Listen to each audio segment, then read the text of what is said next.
Welcome to this session of the Ancestral Healing Summit with my guest, Eileen McKusick.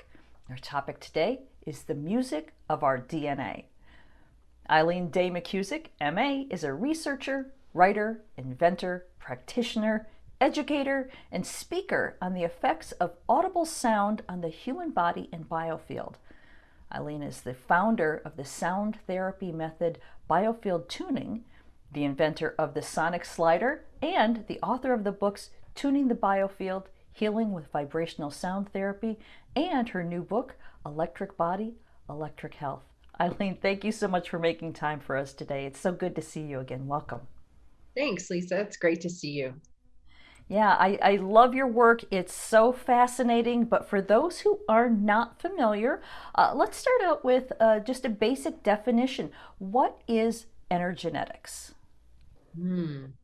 Energenetics is the tone of the song of our DNA. And it's the idea that we don't just inherit hair color and eye color and that sort of thing, but we inherit tonal tendencies. And for me as a sound therapist, what I have observed is that when we have particular emotions or a tendency towards indulging in particular emotions regularly, that expresses as a tone in our body. For example, depression has a kind of quality when you feel depressed. And when we're anxious, it has kind of a fluttering quality. And if we had one parent who was depressed and one parent who was anxious, we may have inherited a tendency towards both. And we try to solve a problem like that at the level of me and mine without realizing that it actually may be a pattern that goes back many generations. Mhm. So you brought up a really good point that people may try to fix this, for lack of a better word, through therapy or other various processes. How can you tell if this is something that's actually in your DNA that didn't start with you? It's a really good question, isn't it? Well, you could certainly look at your parents, and if your grandparents are around, you could look at them and see. What's interesting about emotional tendencies is that people don't always show how they really feel. And somebody can appear fine, but underneath, what's going on internally is a very different story. So it isn't easy to tell. And many of us came from parents who were in a generation where they didn't talk about that sort of thing. Everything just got internalized.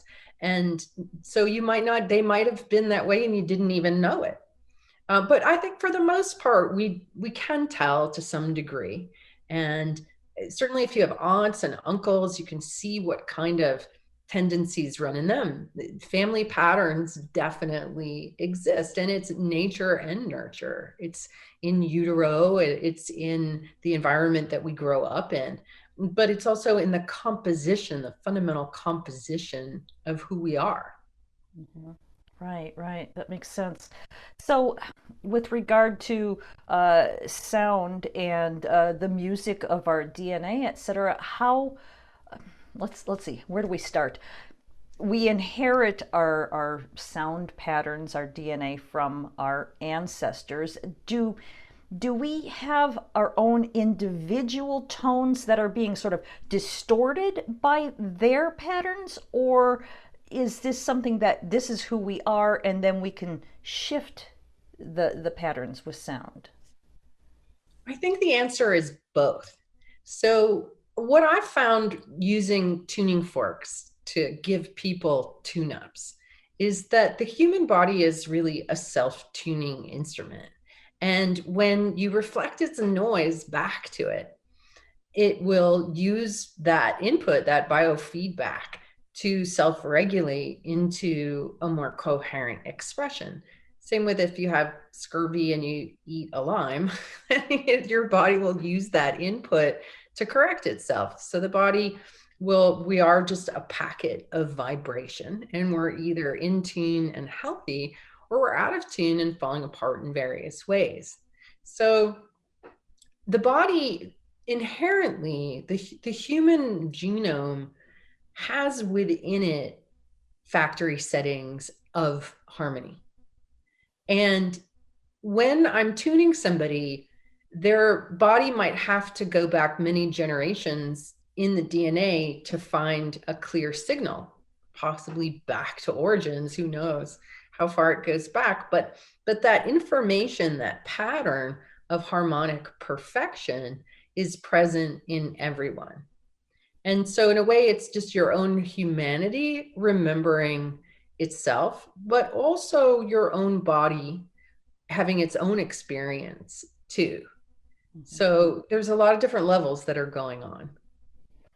Right. Now, one of the things that I found really fascinating about your work is that you've discovered that the right side of the body has a stream that resonates with your father, and then the left with the mother.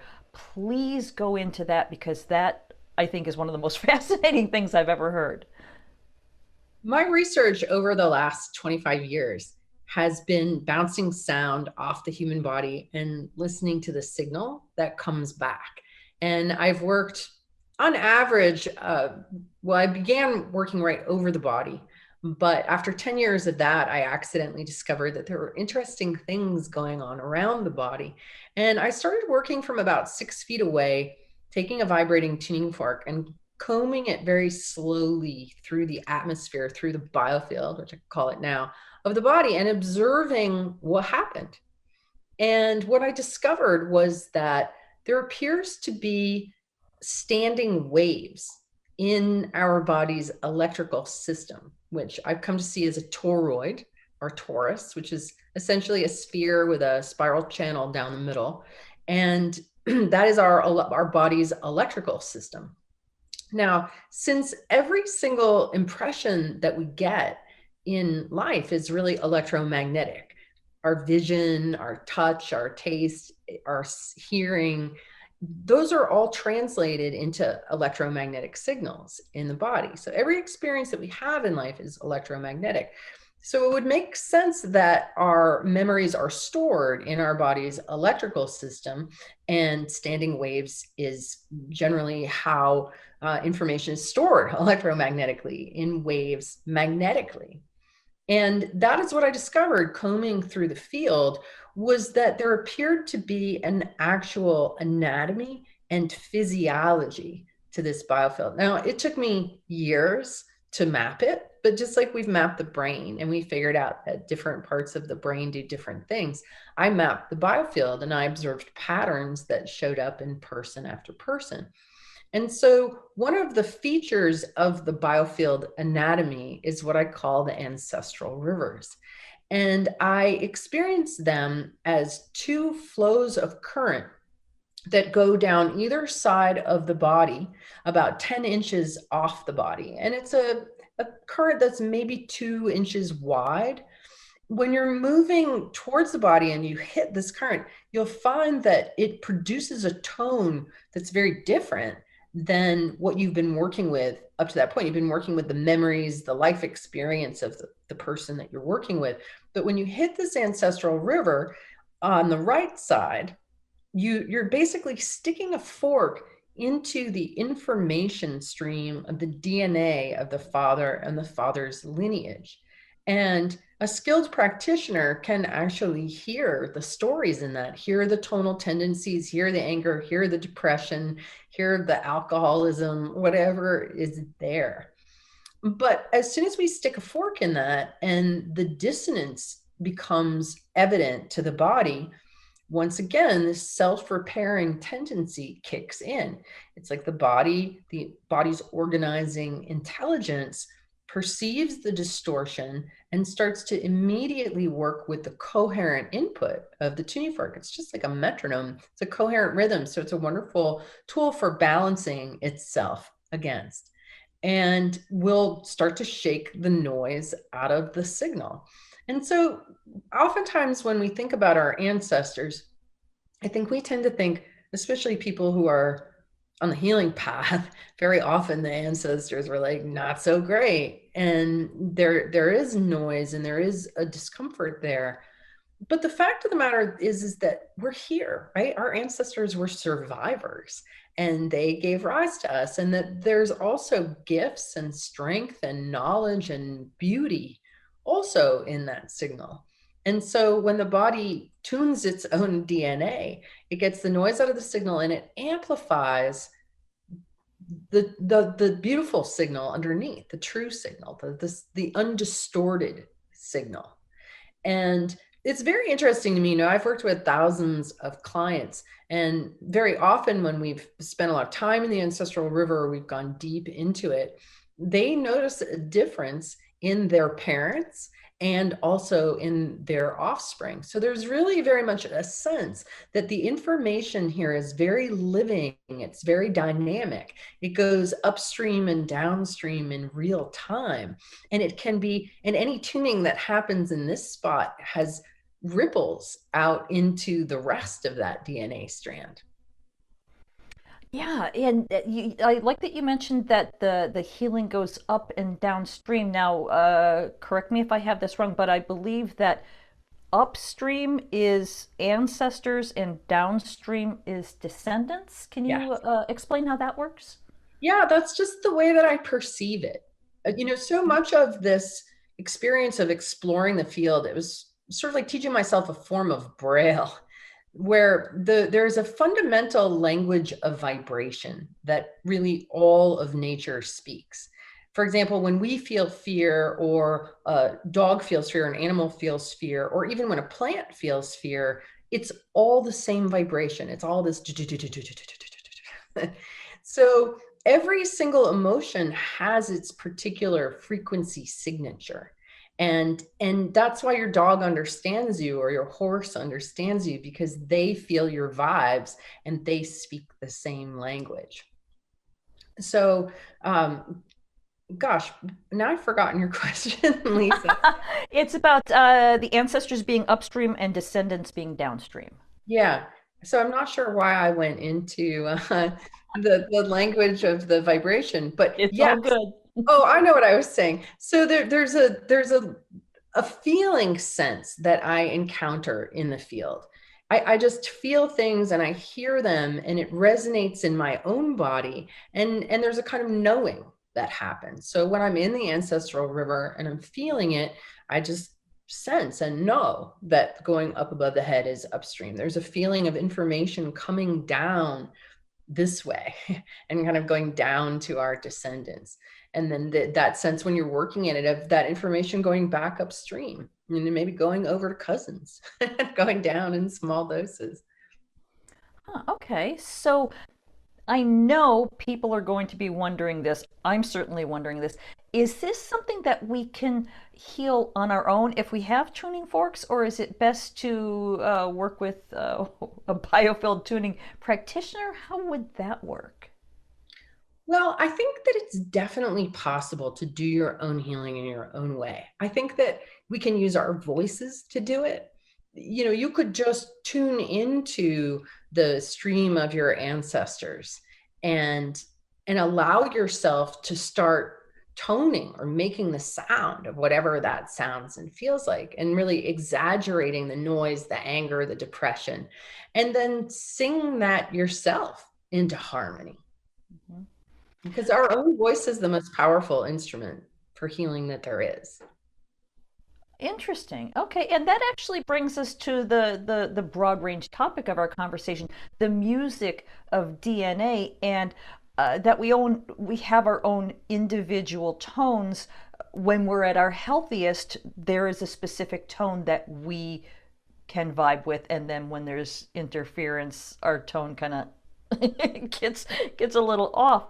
How can we find our own tone? You're talking about like singing into resonance.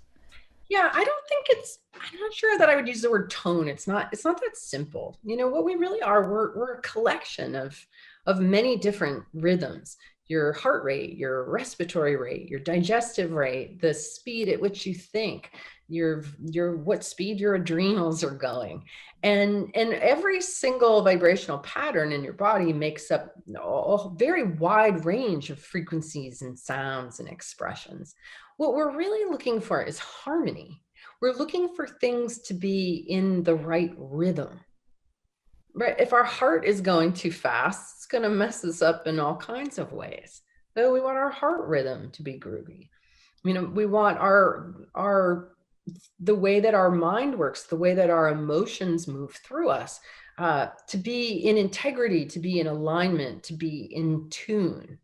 So everybody has their own tone, what I call a tonal sweet spot, which is essentially, I would say, a state of healthy contentedness, where one can be present and calm and alert and receptive and able to hear and able to feel and really open and in tune, and be able to interact with other people in an in tune way. When we've got our liver is all out of whack and we've got all this suppressed anger and heat, and that liver isn't making the right sound, it's not playing well with the heart or the digestive tract. So, and these tendencies, for when we talk about disease running in families, is also influenced by the pattern of vibration in the body. If heart disease runs in your family, there might be a tendency of people being hard-hearted, of not being loving and tender and soft and available and kind. Maybe there's been just a history of unkindness, no hugs, no I love you, misunderstandings, not communicating our truth. All of that hardens the heart. So that's a tonal tendency running through a family that has a physical effect on the body.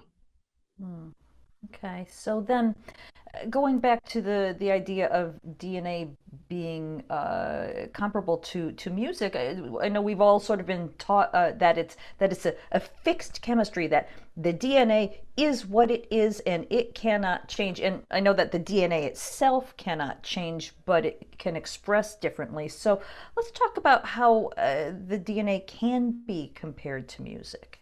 Well, it's flowing information. It's flowing information. We're connected. Our DNA is connected back in time all the way to its origin. And what is it? It's a stream, a song, a story flowing through time, going from body to body to body. There's a whole song there. There's a whole story. You could even turn it into a song. What's the song of your story, of your ancestors? Can you make that into sound? Is it sad? Is it heavy? Is it contentious? Is it what's the general tone? What's the story? And is that showing up in your life? And can you change it? And what would changing it look like? The first thing is believing it's even possible. When I think that the way of looking at everything as fixed chemistry is really coming to an end. We really do understand and have understood for over a century, and actually for millennia, that everything is fundamentally vibration and waves, and only appears solid due to an artifact of the limitations of our human perception. So everything is flowing and fluid and dynamic. There's really no such thing as a noun. Everything is a fluid, dynamic, flowing process and a relationship. And things change within generations very quickly. So that's an old limited view that I think that we're going to really be abandoning in this next few years, as we start to open more and more to the aha understanding of the essential vibrational nature of everything. And that becomes more of a mainstream and understood way of perceiving reality, in which case shifting the music of our flowing DNA isn't such a foreign concept. It doesn't even, we could do it in an instant with a thought, if that's, just becoming aware of the noise. And here's the thing, is that what I've discovered is that the codes for health are in nature. And we can go out into nature, find some pristine nature and be there and allow ourselves to absorb that information. Because so much of our illness is arising from our separation from nature.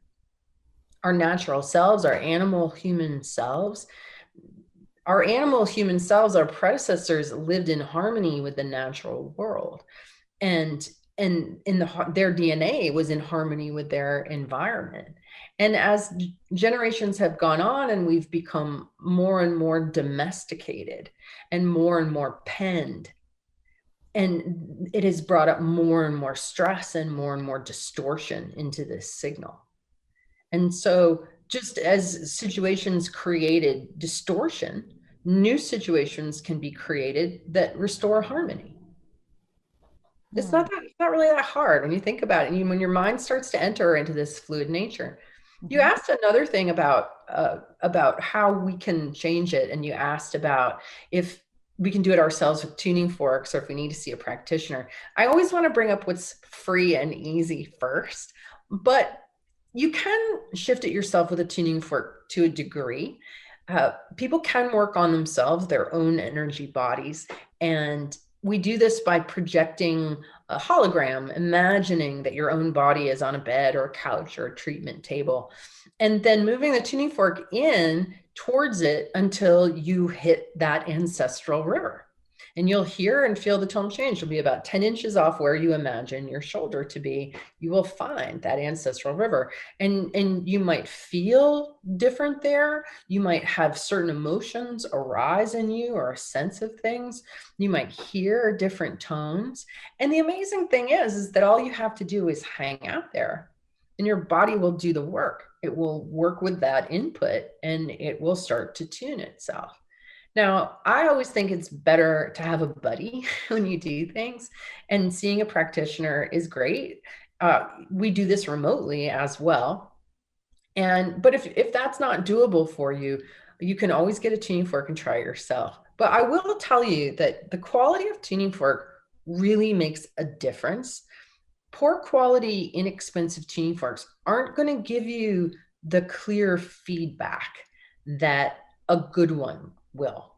And so that's just something to keep in mind. If you try to approach something like this, real sound healing on your own with a cheap tool, you're not going to get anywhere. I've used enough cheap tools and good tools to know the difference, and it's pretty significant. Yeah. Right. Now, having worked with you in the past on your Shift Network courses, I know the question that listeners are hearing right now is, what tuning fork should I use for this specific work? Is it the sonic slider? Is it one of the others? What would be best for this specific purpose? Well, if you have the sonic slider, you can certainly use it, because I know a lot of my shift peeps already do have the sonic slider, and I've probably already learned about the Ancestral River, but this might be inspiring you to go check it out and pay it a visit. When you use a weighted tuning fork, you will only experience a feeling sense of what is there. When you use an unweighted tuning fork, like the 174 Hertz one, that's my primary fork, because it's just at the right frequency where there's a lot of information in the overtones. There's a lot of depth, and I just get a lot of information. The higher you go in frequency, the harder it is to tease out information from the overtones. So I know a lot of people have believe that the 528 Hertz fork repairs DNA. Okay. I'm going to argue with that. I think any fork can repair DNA, because the DNA is self-repairing when it's given the right input, and simply a coherent input held in the right place gives the DNA the information it needs to reorganize, to reorder itself. So 528 Hertz is not the only frequency in the world that does that. Okay. If you have a 528 Hertz fork, you can use it. If you have a 174 Hertz fork, you can definitely use it. If I would recommend getting my 174 Hertz fork, because it's really designed for this. I spent 2 years in R&D developing my own alloy that is specifically designed for really listening and feeling deeply into those overtones. It's a very high quality tool. So, and then you can, if you're curious, you can just use that fork to just comb through the field of your pets, of your plants, of your people, and see what you notice. What I found, most people when they start off tend to be more kinesthetic than auditory, where you'll actually feel the resistance and feel the turbulence before you start to hear the nuances in the sound. But if you just keep listening, you'll find that your hearing will open up and you'll start to hear different tones, and they're really like music. So the way that I was able to map the field and determine that different emotions had different frequency signatures was really in the same way that, like, Lisa, if you and I are listening to a sad song, I don't need to tell you that it's a sad song. You don't need to tell me it's a sad song. We just know it's a sad song. And it's the same with finding emotions in the field. It sounds sad, or it sounds angry, or it sounds alarmed, or it sounds depressed. And we have our own knowing and our own resonance there. And the biggest obstacle that people have when they're learning to do this is that they just don't trust themselves. It's their own self-doubt. Like, how could I know this? Because you're a resonant being and you know it. So you can do it on yourself, and you can do it with a weighted or an unweighted fork, and you can also have somebody else do it with you. Okay. Now, I understand that you offer training, so if people want to go beyond what we're talking about here, the basics, they can absolutely pursue this. But again, for just today's purposes, if somebody did want to make this effort and they want to work on themselves, they've got the tuning fork, and you said that they can project the hologram of themselves, perhaps lying on a bed. For those who don't quite grasp what that means, maybe a little bit of explanation would be helpful. Absolutely. And I find that people always want to make this more complicated than it is. Okay. Everybody thinks that this should be way harder. And when I say project a hologram, they're like, what? It's so simple. You just imagine that you're there. Period. That's it.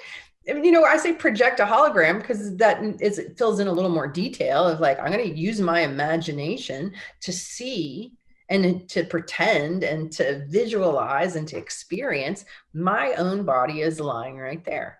Now, I know it sounds so easy and so far out. It works. It works. Our minds work in ways that we're not taught in school. And when you start to explore and discover how our minds work, we don't learn about ether.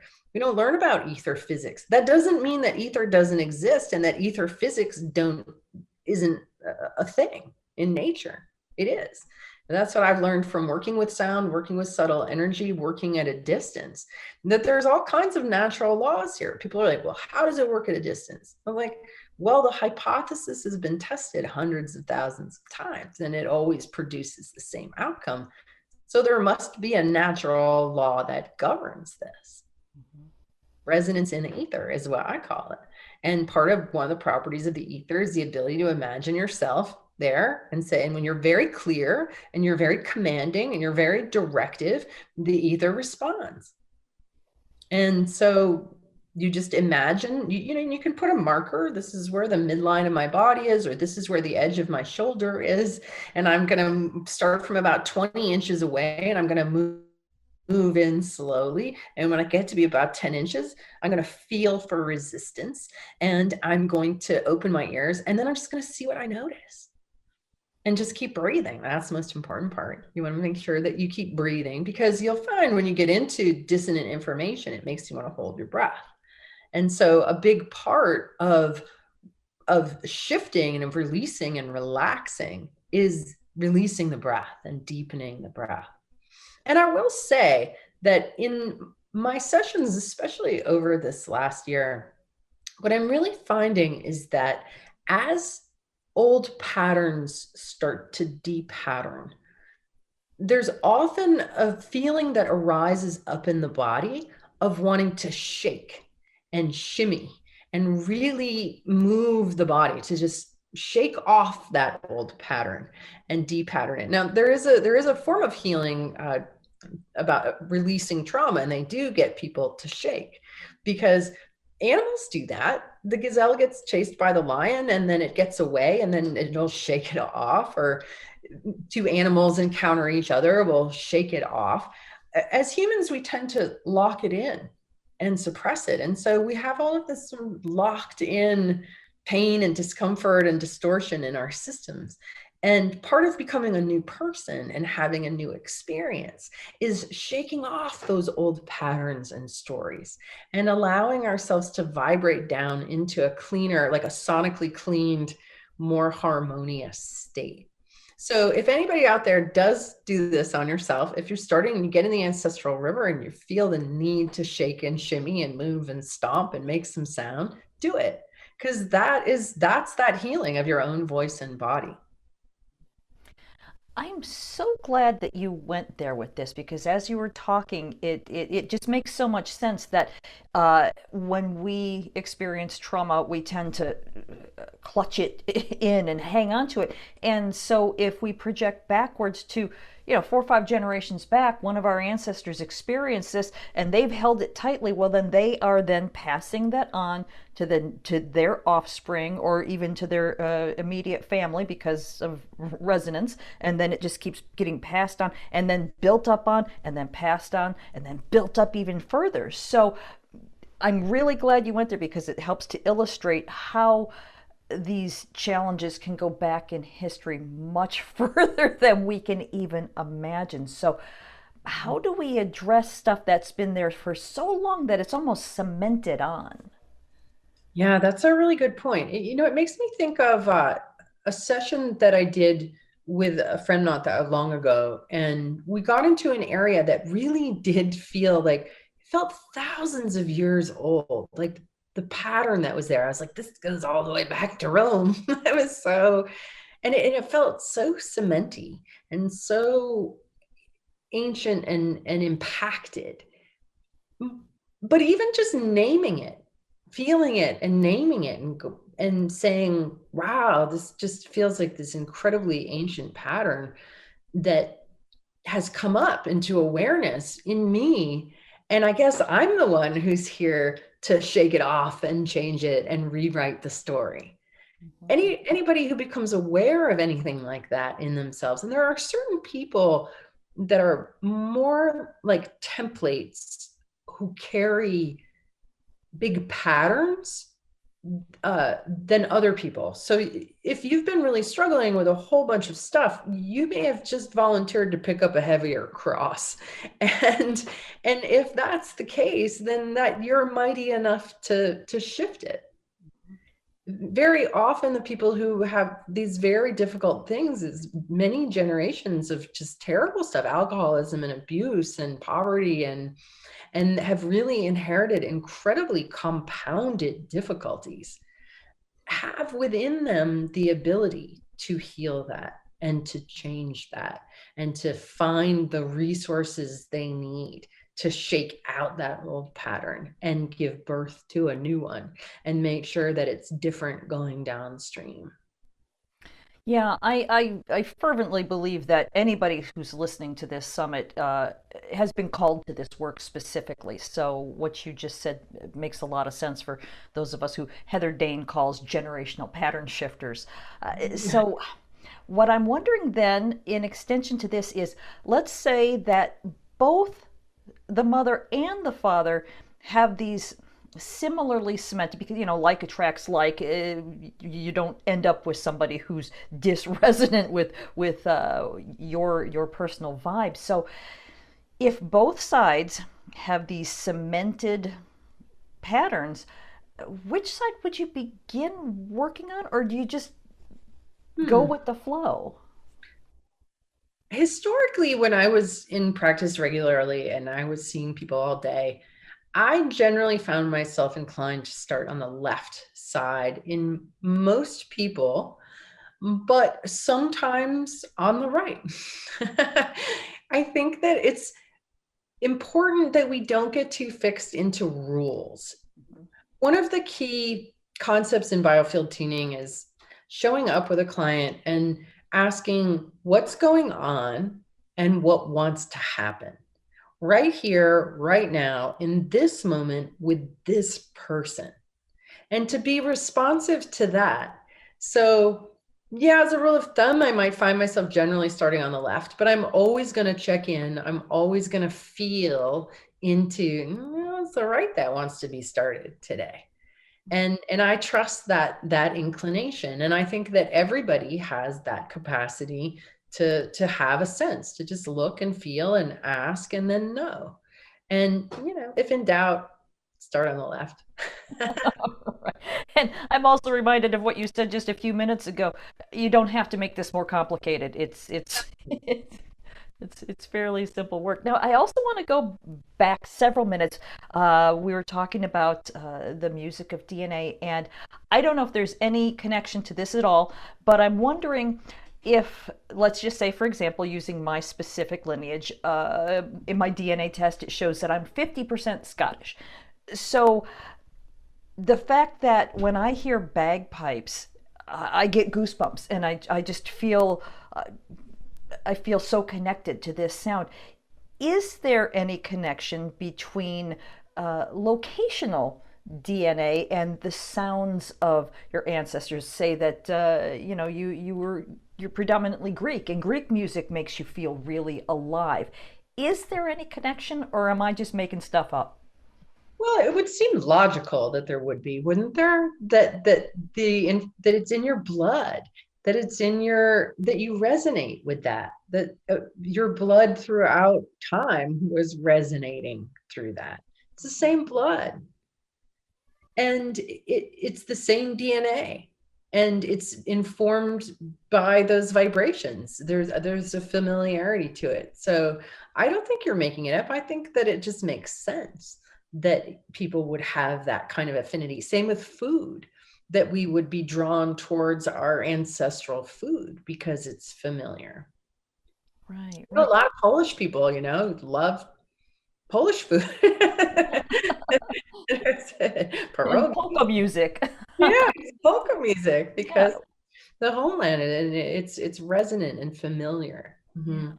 Well, this is actually then an interesting sort of side note that I know people who are adopted who have no idea who their ancestors are. They can struggle with ancestral healing. So this might actually be sort of a clue for them.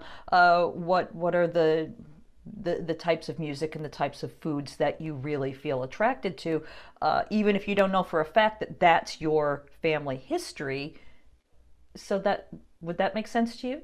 Yeah, absolutely. And it makes me think of how I've worked with people who were adopted and didn't know about their ancestry at all. And by listening into their ancestral rivers, I've been able to provide them with information that I can hear and sense and feel there. So if you are adopted and you want to know more about the information in your DNA, you might want to contact Biofield Tuning.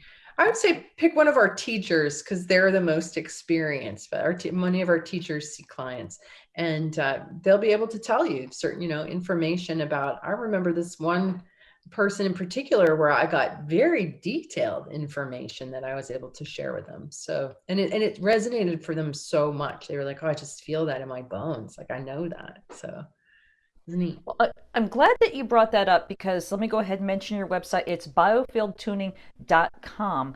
And let's talk just a bit. We're almost out of time here, but I want to make sure people understand that they can work remotely. How does that work? If they were to go to your website, how do they find a practitioner? Let's go into that just a bit. Sure. So at the website, we do have a Find a Practitioner tab that you can click on, and you'll find we have people all over the world. You might have somebody nearby and be in a place where you could see them in person, but for the most part, at the moment, everything is happening remotely. And we also do training. We created a virtual certification training program in 2020. So the first part of that is online now, and the next part will be online this summer. So you can become a fully certified biofield tuning practitioner in the comfort of your own home now. And that never would have happened without COVID. So, and we hope at some point to be starting our in-person classes again too. And there's also a shop where you can purchase tuning forks. We have a home study kit where you can watch instructional videos. You get all the tools that you need to be a practitioner, read the book, watch the video, and that preps you for class or gives you the skills you need to just work on friends and family. And then we have a whole bunch of recorded audio sessions that I've conducted in the past. In fact, I have one on energenetics, and I think it's 9 sessions, 9 hours of me conducting biofield tuning sessions on a group hologram and working very deeply into energetic patterning. And people who've done that series have said that it's been extremely powerful for them. So if you're one of those generational clearers, there's a tool right there for you that will help a lot. All right. Well, then let's take that a step further because, again, I know this is a question people ask. How can something that you have already recorded a while ago, how can that work on somebody who's listening right now? Sure. Have you ever listened to a piece of music that was recorded a long time ago and been really moved by it? Does it matter that you weren't there when it was recorded? Sound moves us, whether it's recorded or not. When I create the hologram and I do a group, I put in that hologram every single person who will ever listen to or watch this recording. I put you there. You're there. You're listening to it. You're there. You avail yourself to it. Allow yourself to be moved by it. Right. I love that. I love the whole space-time continuum thing where that whole thing is just a concept that we've made up and you really are there in the hologram. It's and I've seen it in action, so I can attest to that. Now, before we go, as we mentioned, you have a brand new book. Let's go ahead and talk about that. What's your new book about? My new book is called Electric Body, Electric Health. And it's about how working in the biofield with tuning forks led me to see that we have an electrical system in its entirety that we don't really talk about, we don't really learn about. We kind of see the parts and pieces that our heart is electrically driven and our brain waves are electric and our blood carries a charge and our bones are crystalline structured that make electricity when they're compressed. So we have a sense of the parts and pieces, but we don't describe the electrical system as a whole. And I've come to see what we call the biofield, which was a term that was created to describe the field around the body, the subtle field, which may or may not exist, as really the body's electrical system in its entirety. Anything that has an electric current running through it has a magnetic field around it, and you can't separate the two. There's no separating the field around the body from the current that runs through the body. It's all the biofield. That's the part of you that's alive, your electric self. When you're alive, your light is on, you're here, you're hanging out, you're animated. And when you're dead, your body is still here, but that electrical system is not on anymore. That's the most fundamental part of who we are. I would go so far as to say that it's our soul, our electric soul.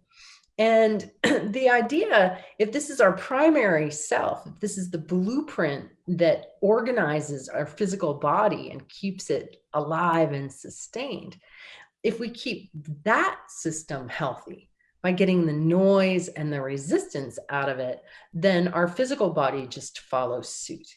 And it's much easier to raise your voltage and improve and clarify your signal than it is to do all the other things we've been trying to do. Eat clean, da, da, da, da. If your voltage is high enough, you can eat whatever you want. Obviously, we want to eat good food too. That's important. We want to eat food that's alive and full of light, full of electricity, full of juice.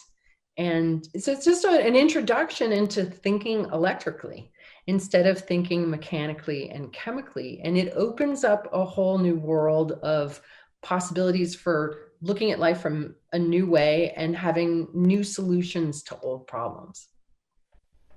Oh, that's so fascinating. I can't wait to pick up a copy of it. Thank you for sharing that. Um, Looking at the clock here, we're just about out of time. Is there anything that either that we've left out or that is still resting in your brain saying, talk about this before we go? Well, what's coming to my mind is that I think our approach to health and healing has been sort of mindfulness and yoga and contemplation and talk therapy, sitting down, turning inward. I don't think that's what we need anymore. I think that what we really need is to stand up and to make noise and to beat on drums and to dance around and to shake and to wiggle and to chant and to really move our bodies and use our voices. That so much of this noise in the signal that we've inherited, this internalized pain. We certainly know many of our parents didn't express how they felt, buttoned their lip, internalized a lot. Grandparents too. And I think a big part of doing this healing is in this embodied expression of movement and sound. And so if you're really serious about healing and about helping your descendants and changing the world for the future, I think that we need to get more tribal and primal in the way that we move and use our bodies. And that is part of what will bring us back to our human factory settings of our DNA. Wow, that was so beautifully stated, and I think that's a wonderful place to close. Thank you again, Eileen, for spending some time with us today and sharing your knowledge and your wisdom. It's been just wonderful spending time with you. Thank you. Awesome. Thank you, Lisa. All right, once again, we've been talking with Eileen McKusick, and I want to thank everyone for joining us. I hope you enjoyed this conversation in the Ancestral Healing Summit.